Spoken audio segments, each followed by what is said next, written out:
What's up? What's up?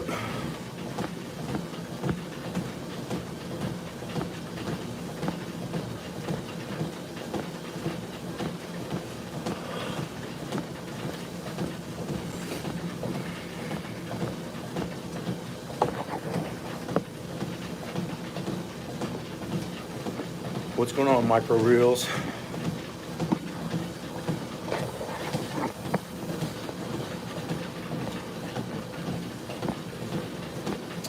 What's happening, guys?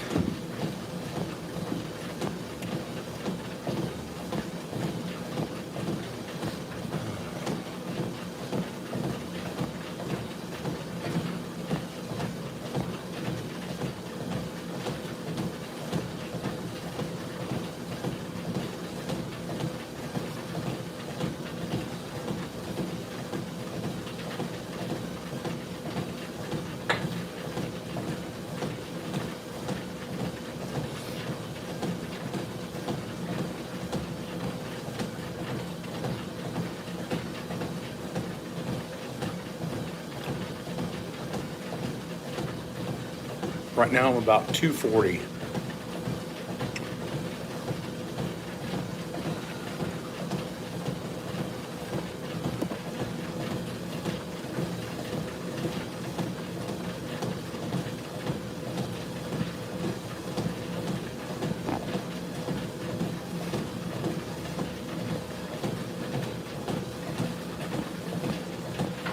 My biggest, I was probably 315, 317 for a couple of years. I was still cut down to 308 class. But when I hit about 36 or so, I started learning how to be just as strong and lean out a little more. So I would say at my strongest, I was probably 290 to 294, somewhere around there.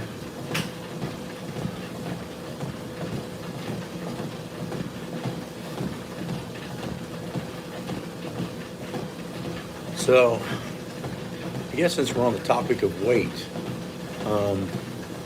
the trick is that it's not, hey, what's going on from Quebec, Canada? How's it going? Is trying to figure out how to gain muscle mass without gaining inflammation, because in powerlifting, sometimes inflammation can make you stronger. Being a little bit more puffy ends up being a little bit safer for muscle tears, in my opinion. And when you're dried out and real lean, you can tend to tear muscles and joints up a little bit easier. So you find that guys that are impeccably strong usually are not insanely lean.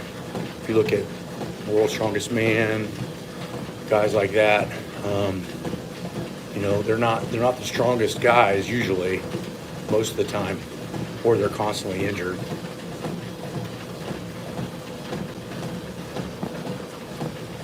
I don't know what elbow grow or knee grow is. I don't know what that is.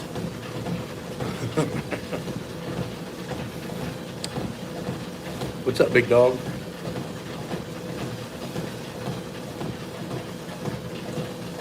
Yeah, hilarious.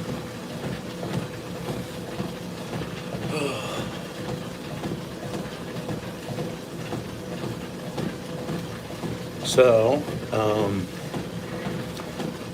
you want to try to balance out when you're trying to gain muscle mass, is try to gain as least amount of inflammation as possible, especially if health requirements or health parameters are a goal. In my pro career, my number one goal is to be as strong as I could be, and I was okay with putting some health parameters by the wayside. To weigh 308 pounds and be a world record holder is not only a difficult accomplishment or feat, but it's also one that can be really taxing on you if you're not careful. And that's why it's important to get consistent blood work. So a lot of people, when they come into the gym and we get assessments, we not only do the bioprint, but we also look at blood work. And the blood work parameters can have a very large role in the types of foods that you need to eat, the rest that you're getting, the nutrients that you might be deficient in that are causing small issues, inflammatory markers, how hard your kidneys and your liver are working, what your blood pressure is. All of those things are key markers into doing things correctly. And in your 20s and even your early 30s, you can get away with shit that a lot of people kind of put by the wayside. But once you get into your mid 30s, if you've been competing for a long time, everything has to change. I remember sitting down and having a talk with my physician when I was about 36, so about 10 years ago. And he said, look, we can keep you up around 300 pounds, break a couple more world records. He goes, but you're going to have to really lose a ton of weight after that. And I decided that at talking with a lot of champions of the era, that 38 is a good time to retire from competitive powerlifting based on the fact that the juice isn't worth the squeeze anymore. And I still love to train, and I didn't want to have to give any of that up in a more hybrid powerlifting style. So I decided at that point that it was time to lean out. Hey, what's going on? Unknown or not, how are you doing?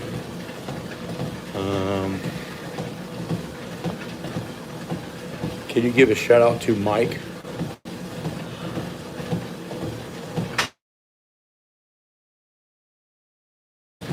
What's your opinion? You know what, honestly, I don't know who that is. The 120 kg guy, open, I'm not sure. I don't know. I don't really keep up with it a ton anymore. There's a lot of really good lifters out there now. I find that because of social media, we've selected larger population grabs of these particular weight classes. And I think without social media, both good and bad, we wouldn't have as many what I would consider Bo Jacksons of powerlifting. But just like Bo Jackson, you find that they have these star-like careers that are super short. They're real strong for a real short period of time, and then they're gone. And to me, it's not ever what I was into powerlifting for. I remember being a teenager and going over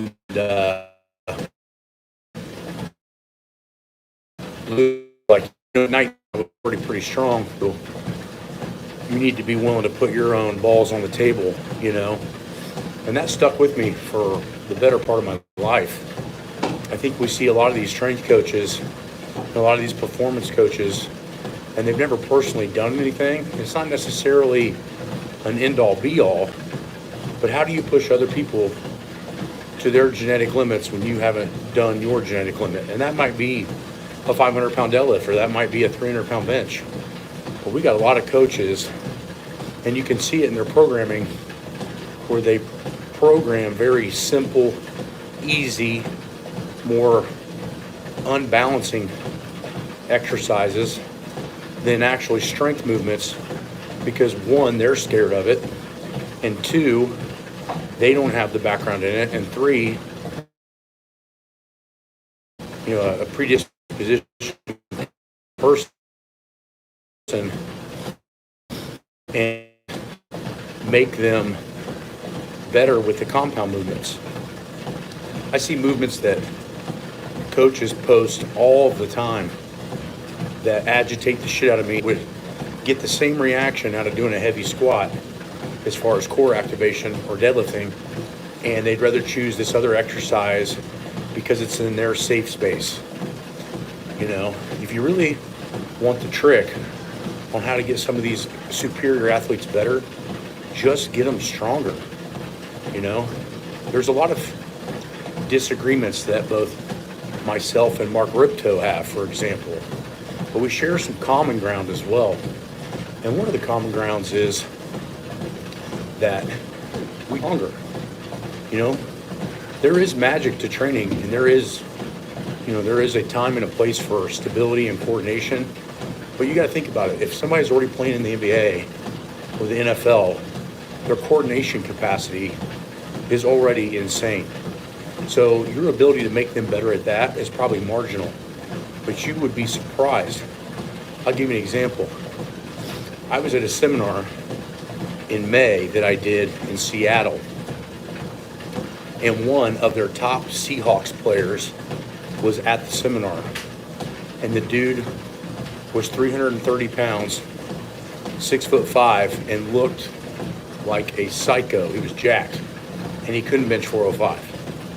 And I was thinking, man, I was able to bench 405 when I was between a sophomore and a junior in high school. And so I'm looking at that going, okay, well, this guy must have an insane hand speed. This guy must be a really good player if he's one of the top paid players for the Seahawks. And his bench form was terrible. His wrists were rolled back. It looked like nobody had professionally coached him in forever. And his strength was not impressive. There were guys there that were 25 years older than him and 150 pounds lighter that could outbench him. And I showed him some couple of tricks, and he hit a PR. And he comes up to me, he goes, man, I've been to some of the top colleges, and now I'm playing at one of the top NFL teams. And he's like, nobody's come up and showed me any of that shit. And my point being is he was utilized for his skill, and nobody wanted to give him any other tools. And it's not to say that the bench press is the end-all be-all for football. That's not what I'm saying. I'm just saying there's a lot of room for improvement in those areas, which will enhance other areas. Now, there will be a point when maximal strength will not make you faster. You know, if you look at runners, for example, once they get to around 3 times body weight squat, maximal strength squatting is not going to help their running. But if you get a runner that, say, runs a 10.5 second 100 meter dash, and he can't squat 275 proficiently, you got some room to make him way better in that area. It's all a cost analysis, right? It's all a weakness analysis. So if you get a guy that's super strong and not real quick, the dynamic effort method is going to be the key point into getting them better, right? Whereas if you get somebody that's super quick and not really strong, their weakness is showing you that maximal strength is the key requirement for them to get better in other areas. Sounds conjugate to me, right? Meaning that we all get born with certain innate contraction types that we're good at. Some people are really good at isometrics. Some people are really good at straining. Some people are naturally explosive. So what you do is you maintain what you're good at and you work on what you suck at. That's the problem, though. You have to be willing to swallow your pride, and you have to be willing to go work on things that you're not any good at. So I'll give you an example. When I was a kid and I was squatting 700 pounds, Louis introduced me to a box squat. And when I first learned how to box squat, my box squat was weaker than my regular free squat.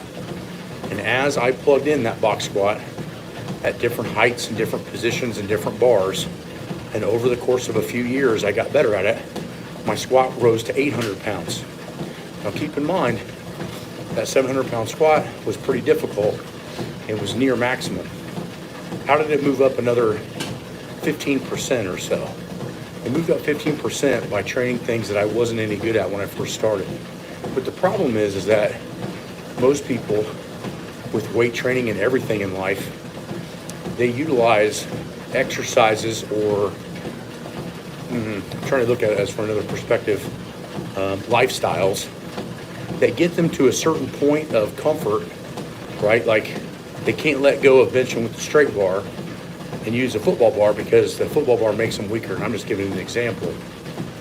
And then, so they just use the straight bar only because it makes them feel better. They want training to give them that feeling of accomplishment and I'm improving every time I come in. Well, there's a limit to that.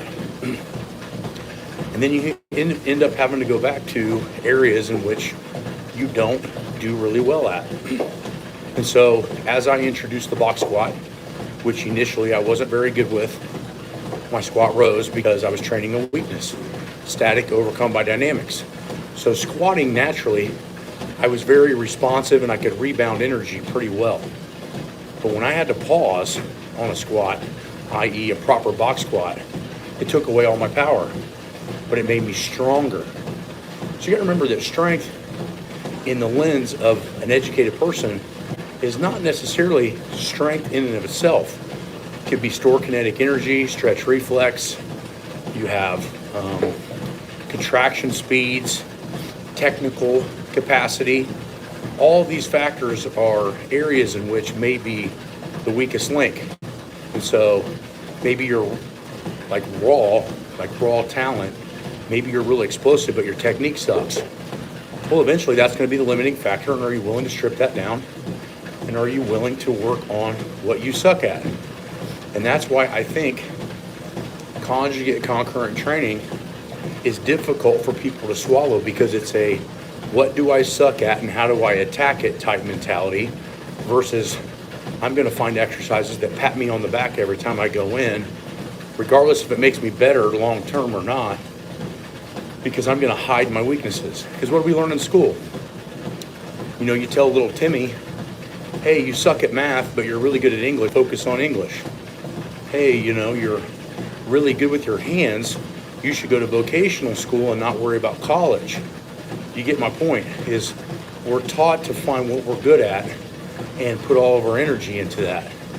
And in proper training mentality, you actually go and look for weaknesses and you bring them up. So that's why you see so many people with so many different mindsets, even on squat technique, because a lot of people go, well, just bend down however feels comfortable, which is the worst coaching advice you can possibly have. I remember my technique when I first met Louie and Chuck wasn't perfect. My knees would come a little forward, my upper back would round a little bit, not enough to really see in pictures or anything. And I had to learn how to sit back and use my posterior chain in order to help me squat and not be so quad dominant. And it wasn't easy, and it took a long time, but it led me to world records. What would have happened if I'd have stayed in that natural position and just worked that? Well, I can tell you a couple things would have happened. One, with extreme loads, I'd have blown my fucking knees off. Two, my technique would have not allowed me at world records since I was 6'1" tall. Meaning the shorter, more compact you are, the easier it is to get away with bad technique, one, and two, to not have bad technique at all because your leverages are perfect. So it's interesting because we look at a lot of these newer lifters, kind of back to that original point, we look at a lot of these newer lifters that are genetically built to deadlift, for example, short torsos, long arms, short range of motion to deadlift. And we're like, this guy's a really strong deadlifter. Well, in reality, my opinion, if you want to know who I think the best deadlifter of all time was, it's Andy Bolton. It's not even close. And why? Well, a couple reasons. One, he's normal height for a big dude. So he's like 6'2". Number two, he's not necessarily built to deadlift.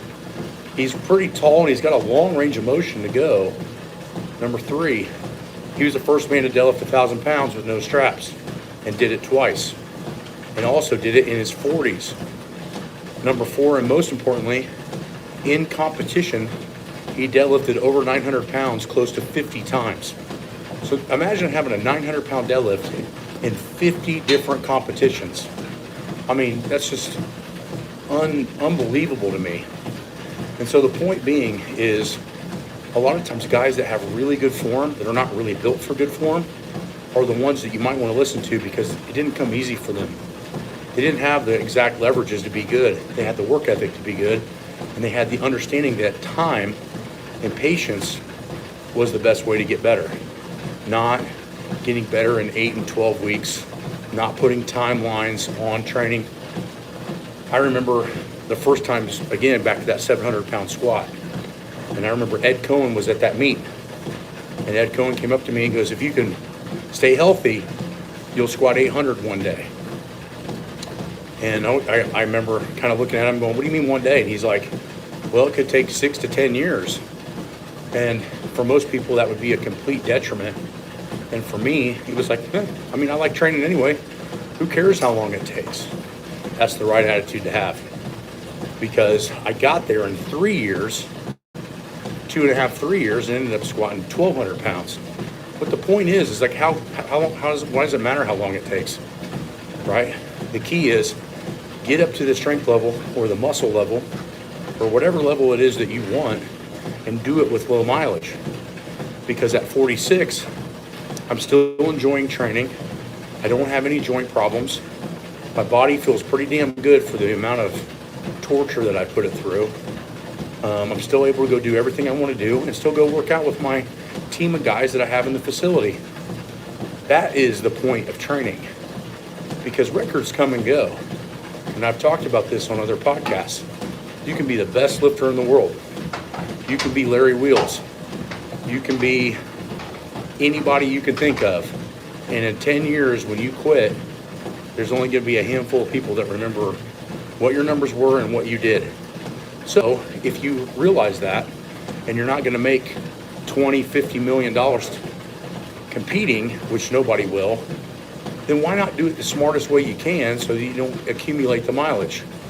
That's my whole thought process on training. Is there's all kinds of ways to get better, but I'm looking for the most economical way to get better with the least amount of mileage.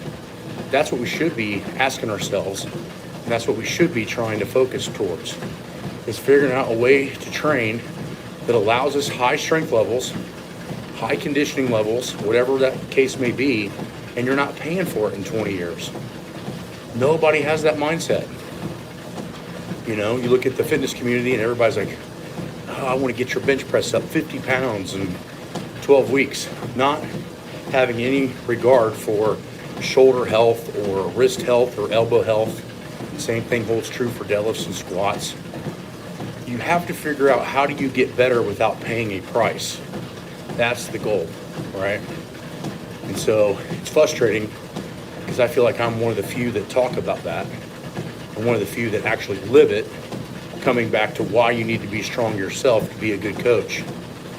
You know, you see a lot of these different exercises that, you know, are pushed out because everybody can do them. Not everybody can put 2 times body weight on their back and look proficient on a squat or a deadlift. Not everybody can, you know, do those types of things. And why? It's not because it's not attainable. It's because it takes time, energy, and patience. I've been studying a lot of stuff on finance, money, investments.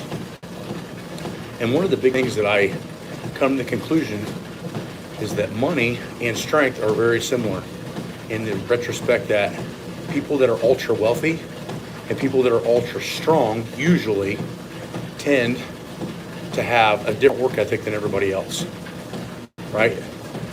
You know, most people stay away from investments because you might only gain 10% a year. Well, what's 10% of $1 million? It's $100,000. So if you have $1 million sitting in an investment account, it's making you $100,000 doing nothing. That's how rich people stay rich, and how poor people stay poor. They make money, they spend it, instead of make money and save it. Over time and over many years, you can be in a position where money is not a big deal because you're making percentages off of investments. And strength is very similar. We need to invest in our bodies as far as our bone density, our muscle mass.